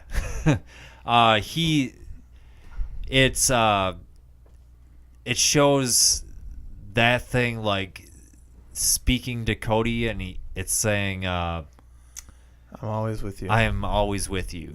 So it's cool. So they see the moths and stuff again, and the fireflies, and they're happy. But then two fireflies fly off by themselves, with a swarm of moths that then turn into the monster. Yeah. Then that opens the door and he comes, and then she keeps whispering that, and that's what happens. So then he wakes up and it goes away. Yep. And then he goes to school, and the bully slaps a jar out of his hand. Well, okay, so the teacher, for whatever reason, I think Cody says he doesn't feel well or is tired or something like that. First and foremost, the very first thing that happens is when he gets to school, sees his friend. That's right. The bully slaps the jar out of his hand with the thing, and he pushes the bully down. Yeah. Then they separate him. Everybody goes to school.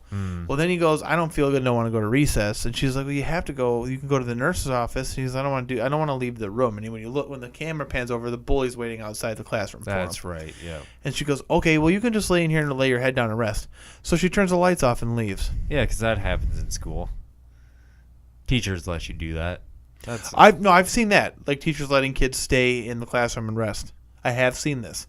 But turning the lights off and it's kind of weird. That's what I'm saying. Like, It's just like I get like maybe letting them stay and sleep. but turning in the lights class, off. That but seems like a dangerous thing to do. Yeah. Like a kid trips and it's like, well, I mean, like if the kid were to say trip, fall, and break his arm, the family could sue the school then because the teacher turned the light off and couldn't see. Whatever, it just seems like a risky thing to do. But he falls asleep. Yep. And the bully comes in And the bully comes in to mess with him, but then he gets messed with by the canker man. and gets taken. Yep. we had a whole scenario of what could have happened in this movie. Liam Neeson was involved, Yep. and Mel Gibson. But so he gets eaten, but then the girl screams, and then because the girl sees the monster too. So then the boy leaves, and he seems to you don't see the girl anymore the rest of the movie really. I can't think of it. And so she realizes that he can see monsters because he was drawing the monster, and she's like, "What are you drawing?" And she's like, if I draw this, if I keep doing this, sometimes he'll leave me alone." Yeah, he would like draw the monster and then scribble it out. Yeah. But so he does that. Monster takes the boy. Then there's a whole investigation on that, which you don't really see. But at one point, the police do come to the home and ask why, ask these questions. And the boy tries to divert the conversation by saying, "How did your son die?" And then Thomas tells her. Well, Mark says, "Go set the table." Then they have their little spat, I think, at this point. And then I think he asks him again when he's putting him to bed, and he says, "Oh, yeah. you have a right to know." And then, but what happens at this point too is at some point here she goes to the doctor and says he hasn't slept in 2 days, so they give him a pediatric version of Ambien. Yes. And so she sneaks it into some, and so this is that point because she sneaks it into a milk or something, and she brings them both a cupcake and some milk, and they're painting the room. Yes. So Mark is painting the room with Cody, and they're having a great time. They're having a really good time. He took him shopping that day. Yep. He let him because he said he was sick and he didn't want to go to school, so he let him stay home. He bought him a race car bed. He was painting the room with him, so he's letting him take Cody, Sean's room, make it his own, this and that. Yeah. But then she gave him sleepy meds. And then the monster fucking couldn't go away because he couldn't wake up. Yeah. And there's this scene where the monster's coming around the corner to get them. And they're like, wake up. Why won't he wake up? He's not going to wake up for a few hours. He's like, what did you give him? I said at this, or what did you do? Or I said at the same time you did. So it's cool. The monster's coming, and you get a little bit of this lights out effect where he slaps Cody to wake him up. And the monster, and he wakes up for a second, the monster disappears and then remanifests because he falls back to sleep because of the drugs. Yeah, I was thinking lights out for sure because they do that in that movie too. But yeah, it's a great moment. So the monster bursts through the door, which I don't understand why it had to do that. Like, why didn't it just teleport through the door? But in any case, it bursts through the door and bear hugs Mark and then absorbs him. Yeah. And then she grabs Cody and tries to leave, and she gets backhanded across the room. And knocked out. And knocked out. Then she wakes up with the cops. Well, she wakes up and she sees Cody on the phone. Yeah, he hit her, and she's not waking up. She's not waking up. So basically, he told the cops that Mark hit her. And, and so they don't know what happened. And so they take the kid from her because she drugged him. Yeah. And so... meanwhile, Mark is now missing. And I kind of feel like there's a little bit of a loose end there because she showed very little... No, not at all.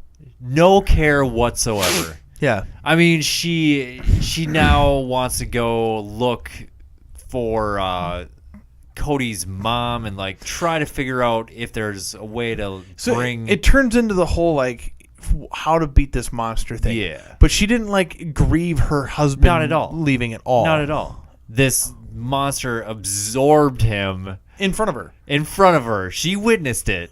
Yep. And nothing. No, she doesn't cry a single tear. I thought that was a little weird. Yeah. But the rest of this movie, the rest of this chunk of this last part of the movie is her sneaking. So she goes to Child Protective Services. Trish doesn't want anything to do with her, but she tricks her and steals the record so she can find out where he is, or where these people are. So she goes and talks to the guy from the beginning of the movie about what he saw, and so she finds out that this is happening to every family that Cody goes to. Every time Cody goes to a new family, they disappear. Yep, that guy's Waylon Young. Yeah, Waylon Young's wife disappears. Yep. because of this whole thing. And they do like the flashback of, so the monster absorbed the wife, Mm-hmm. and then he like shows Cody a picture of her, Mm-hmm. and Cody tries to. He's so young, he can't correctly remember her. So when she does manifest, she looks fucking weird. Yeah, like almost like a mannequin. Like a mannequin. And so he hates the boy for this. Yeah. But he still couldn't bring himself to kill him. Mm. You know, but Waylon wants Jess to go back and kill him because somebody has to, because he's going to hurt somebody else. Yeah. Yep. And Jess like, no, I can't do that. He doesn't deserve that. So she figures out, gets into the medical records, finds out who the mother is, finds out she contracted cancer, and in her personal belongings, they find this stuffed animal of this blue butterfly that is mentioned earlier in the film. Yep. Well, then she finds out which places she's at, which place the boy's at.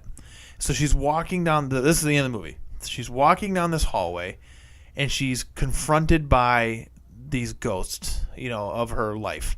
The first one she sees is her boy, and then, it's Cody. She sees Cody on this couch.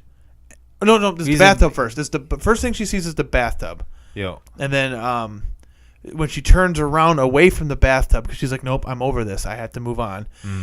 The Cody it was either Cody or Tate the bully screams and pushes her over, and then she sees her son, and he like throws up water on her face. Oh, and then you see thrashing in the bathtub, but she just leaves. Then she goes in the next room and she sees Cody sitting on the couch watching TV. So she at first says, "Is this him?" But then a woman walks by her with the hollowed out eyes and stuff that's like she's been taken, and it's a version of her. And she goes over to Cody and smiles, and then grabs him and starts like breaking his face, and then he looks like molding. Yeah, molding. It looks like he looks like Sean. Yep, and then Tom Jane shows up, and he's got that same look, the hollowed eyes. That's a really cool look. Yeah. I like that. But then she just turns and leaves. It's like their faces are made of clay. Yeah. Yeah. It's weird. But then she turns and leaves that. Then she comes into the room where he is. Well, and there's all these people that are in like chrysalises. Yeah. Cocoons, and she can see them, and she sees the Trish in one of them or something. Yeah. But she gets to the end of the hall, sees him sleeping, and then she turns and sees the monster. Yep. Well, I think the monster like throws her down the hallway or something. Yeah, because I think it he ends comes from the bedroom. Yeah. So it's chasing her. She quick and she reaches and she holds out this butterfly, and the monster stops and looks at it. And then she hugs the monster, who then turns into an aspect of the boy. And then the boy goes away, too. So she goes over and grabs Cody and picks him up. And as she's just walking out with him at this point, he wakes up. And she's like, you have to let him go. So all these people in these cocoons are being released. Yeah. Well, and then she tells him the whole, like, why he visualized that monster as he did, because when he was a little kid, his mom got cancer. That's why the monster's called the Canker Man, because he mispronounced cancer. Yeah, and she slowly degraded as she went through chemotherapy, and at the end they brought Cody in for one last time, and she was bald, just emaciated, jaundiced, everything, and she says, I am always with you. Yep, I'm always with you. Yep. And so that was that. Yep. That's why the monster looked the way it did, because that was his childhood, what he visualized. So she, and so he asked her to tell her, because now the lady lets her take the boy. They have this under control, for the most part. I mean, he could have a nightmare and things could get fucked again. I mean, if he just has a bad nightmare. Yeah. But they have this nice little thing, and she tells him a story about how all these people ended up having nice lives, and he asks, is that true? She goes, your mind might make it real, and whatever. Yeah, your powers are growing. So we'll see. But so that's how it ends. It ends up really like a sweet movie. So well, it ends with him holding out his hand, and he's manifesting a butterfly, like a waking dream thing. Yeah, now he can open his eyes and do it when he's awake. So who knows? There's two things I want to bring up real quick, though. Sure. Firstly, we missed a scene. It's the scene where the bully attacks him as the scary monster form in the bed. Yes. But she's talking to Sean, and Sean has got like creepy face, and he keeps saying over and over again, "I'm awake, I'm awake, I'm awake, I'm awake, I'm awake, I'm awake." Yep. And she's like, "What?" But it's actually Cody screaming that to himself because the monster is trying to pull him under the bed. Yeah. And that when that bully monster showed up, like that jump scare, that freaking got me so good. Because I was not expecting it. Sure. Point 2, Mike Flanagan did not want this movie marketed as a horror movie. He wanted it marketed as a fable or a supernatural drama. See, I don't buy it. I don't agree with that whatsoever. I mean, it's fine. It's his movie. It's his vision. But this movie is a supernatural horror film. It's as much of a horror. It could be a supernatural drama horror. It's as but much. It has to have horror in it. It's as much of a horror movie as The Conjuring. If you think Conjuring is a horror movie, then this is a horror movie. Sure.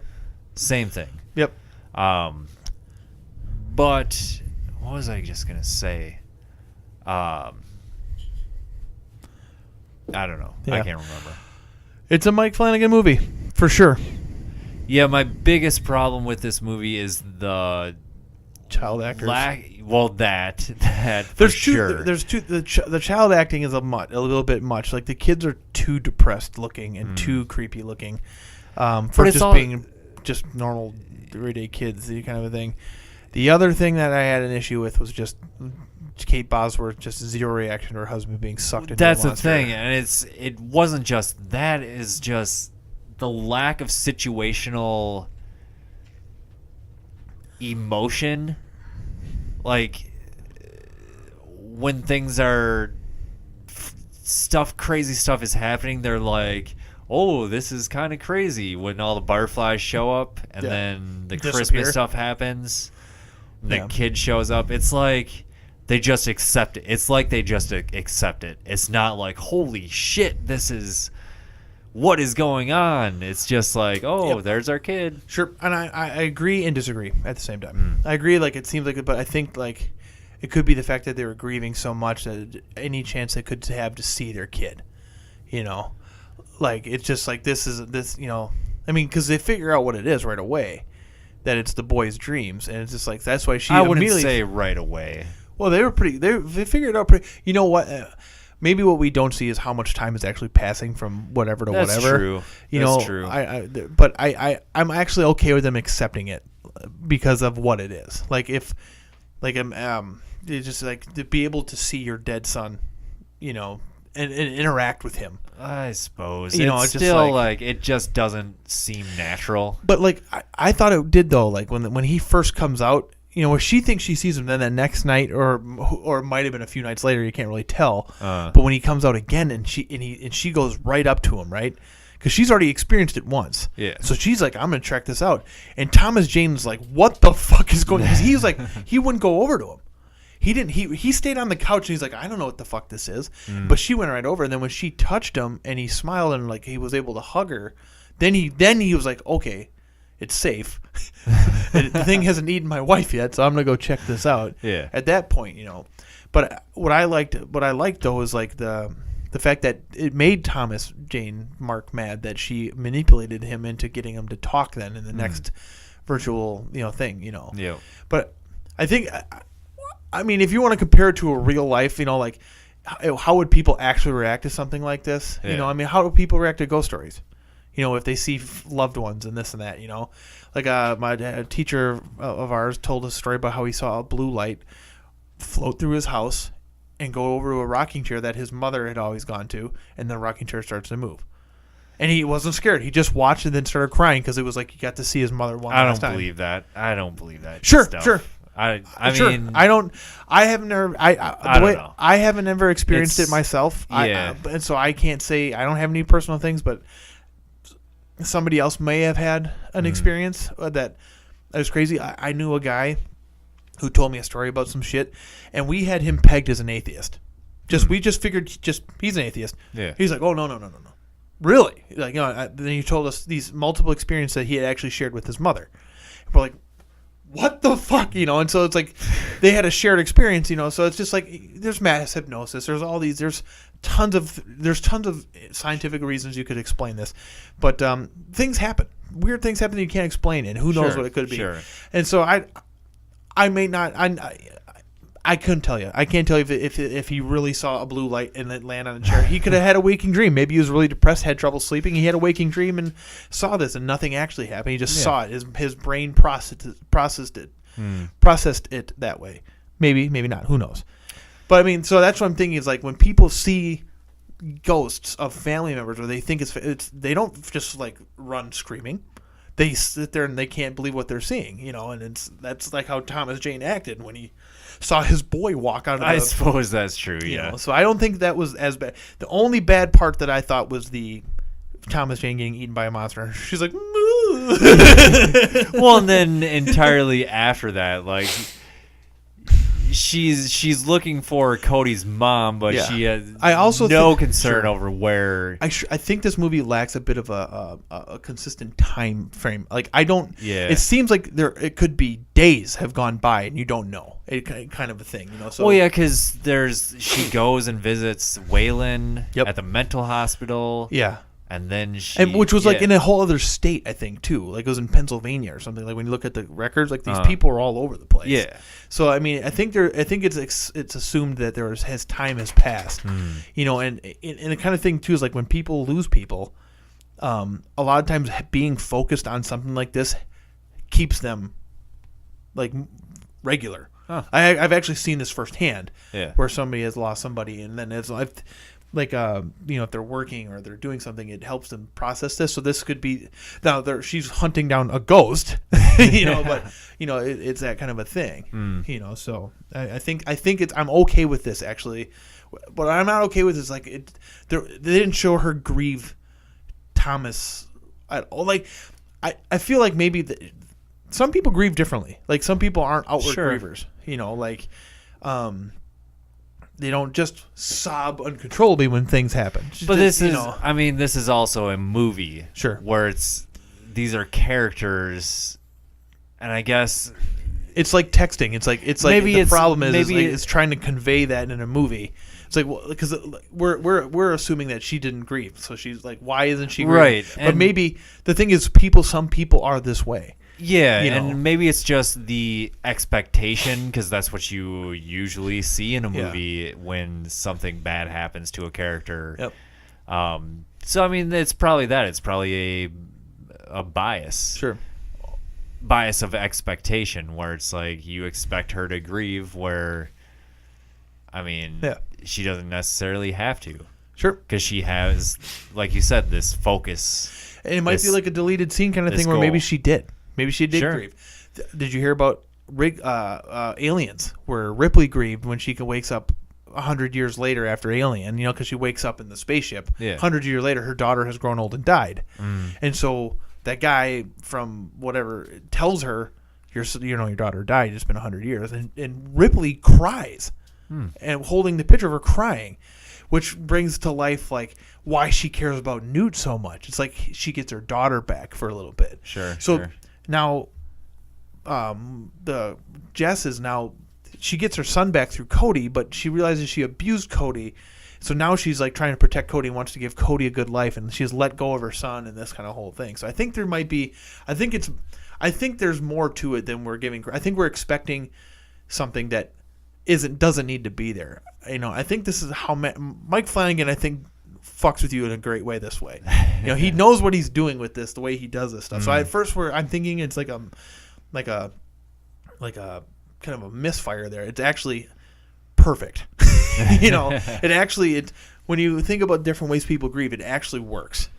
So fucking A, Michael Flanagan. So first of all, what Scream Fiends tier would you put this in? We've talked about how I'm an apologist and this and that. And I could be going high on this. Okay. But I'm going to give it a gold. Oh, that is way too generous. Way too generous. The sound quality is awesome. It's got that whole Mike Flanagan swelling, and the sound is awesome. It's got great camera work. There's that cool shot of Kate Bosworth waking up and the camera moving with her. Follows her, yeah. Yep, and he doesn't cheese this shit. He uses these things at perfect times. The guy knows how to film a movie. Yes. He does a great job. The sound cues are perfect. Yep. So as far as it, because is there some acting issues? Well, I'm not going to tag this movie for bad child acting. That's a given. You have to assume there's kids in it. It's going to be bad. There's some bad adult acting as well. Yeah, there's a couple. I mean, Thomas Jane is in it, so that's already bad. Okay, so Thomas Jane was awesome in that Stephen King 19... The Mist, right? Well, that too, and that 1988? 29? Oh, 1921. Is that what it's 1921? I can't. 1922? 1922? Yeah, that movie. Yeah, sure. Whatever year it was. He's not bad. Some of the acting felt stale, is what I would say. Yeah. Maybe a little bit stale, but I also think that adds to it because it seems natural as opposed to being like stale. It almost seems like, natural, almost like this is how people really are. I mean, because acting if you're acting, it's like sometimes people can go overboard. I thought it was like rode that really well. It's I probably just apologize. I think it's the child actors really throw everything off. Sure.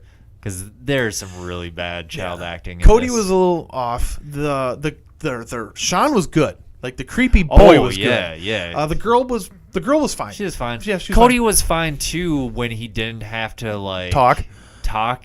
When they gave him more than one line, it Yeah. was just it was too. I know what you did. I see dead people, kind of thing. Yeah, but, definitely. And the bully kid was way too creepy. Oh. in a bad way. Ugh. Kick that kid in the face. But I'll give the movie a go though. I think that everything else about it is so good. I'm not gonna tag a movie bad for bad child acting. Yeah. It's that's hard to do. That's hard to get a good child actor. I mean, how many good ones have you seen? We saw that one movie where wow, these kid actors are actually good. Well, and it's got a really ambiguous ending where it's what happened? Are these people just dead? Are they gone? Our favorite movie has an ambiguous ending. You got me there. I'm okay with. I don't need that for me personally. If leaving me to my own devices to hey, what happened?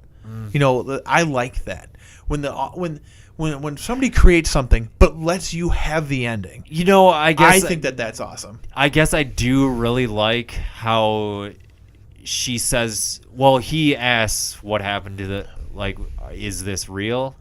And then she says, I don't know, it could be. Who knows what will happen with your powers? Yeah. So I like that. I do like that where it kind of sets yeah. it up maybe they as long as they don't can doctor come sleep back. this movie. If they don't doctor sleep it, will be okay. Yeah. Fucking have you read the synopsis of Doctor? I think it's called Doctor Sleep.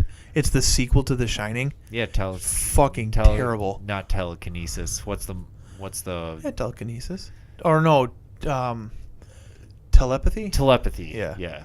No, Stupid. don't like that. No, the Shining did not need a sequel. No. But no, I will give the movie a I go. would say just a standard gold. I would say middle of the road silver. Sure. Yeah. Good. We don't agree completely on something for once. All right. So where do you place it in the Mike Flanagan hierarchy? So what would number one would be the Gerald's Game. Gerald's Game. Number two, if we're gonna rank him, if I'm gonna rank that's his worst movie. Before I Wake. Before I Wake. No, I might like Before I Wake more than Oculus. You're forgetting about Ouija. Origin of Evil. Oh yeah, that's the worst one. Yeah. So Gerald's Game, Hush, Before I Wake, Oculus, Ouija. You put Before I Wake above Oculus? I like it more than Oculus. I think I do. Ooh. But it's still new. Let me walk away from it for a couple months.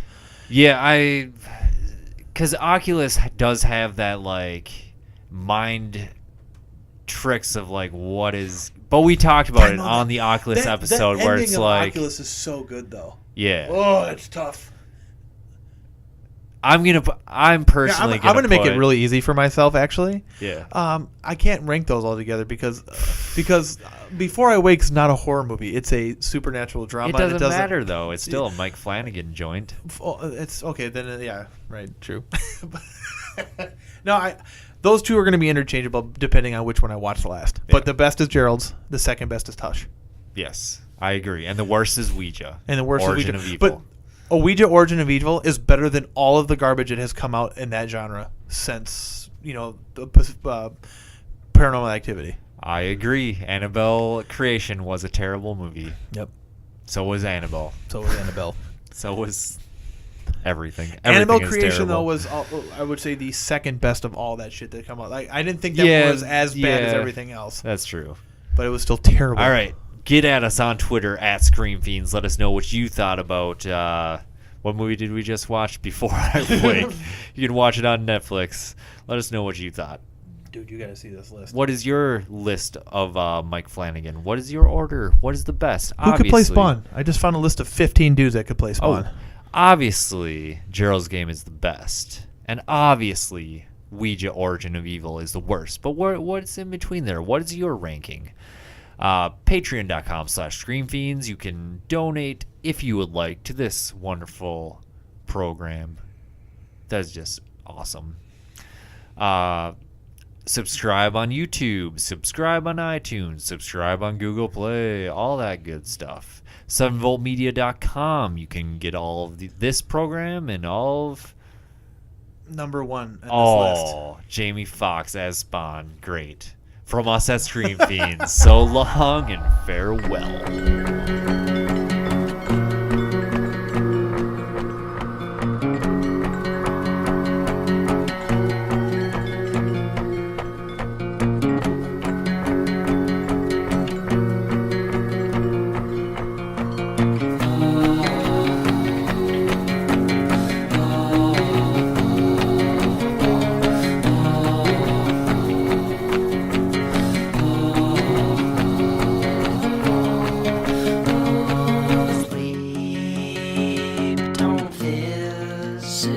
So I choke on sun, and the days blur into one in the backs of my eyes. On the things I've never done, sheets are swaying.